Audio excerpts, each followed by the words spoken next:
Mouvement qui a vu le jour en 2005, le yarn bombing consiste à recouvrir le mobilier urbain de tricot, que ce soit les bancs, les escaliers ou les bornes fontaines. Portrait de cet art réconfort et tout doux avec Mélanie Gatt, alias Capitaine Crochet. Moi, j'aimais ça, tricoter, j'aimais ça crocheter, essentiellement crocheter. Et puis, à un moment, j'ai eu le plaisir de partager ça avec d'autres personnes. Puis, je me suis dit, on pourrait peut-être trouver un nom plus accrocheur que mon nom à moi, qui fasse en sorte qu'on se rappelle de ce que je fais, puis à quoi c'est lié. Fait que Capitaine Crochet est venu naturellement. C'est un personnage que tout le monde connaît.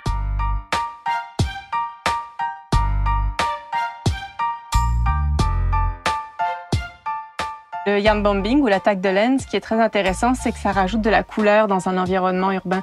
C'est de prendre des morceaux de tricot, des morceaux de crochet, de les mettre ensemble et puis de les accrocher autour de bancs, autour d'arbres, autour de toutes sortes de mobilier urbain que tu peux avoir. Mon premier projet de yarn bombing ou d'attaque de laine, ça a été avec le groupe Autumn Bombers à Ottawa. C'est un groupe de femmes qui s'est organisé au fur et à mesure sous l'égide d'une seule personne qui avait décidé de créer un projet spécifique, un crochet tricot pour la Nuit Blanche 2012 à Ottawa.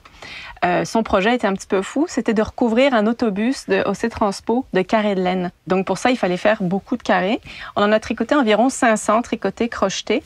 Et donc on a été une douzaine de femmes à s'atteler à ça. Et ensuite de ça, on a enlevé ces carrés, on les a tous cousus ensemble pour former des couvertures qu'on a données en partie aux itinérants, puis d'autres à des boutiques qui les revendaient et les bénéfices allaient aux itinérants pour acheter d'autres choses.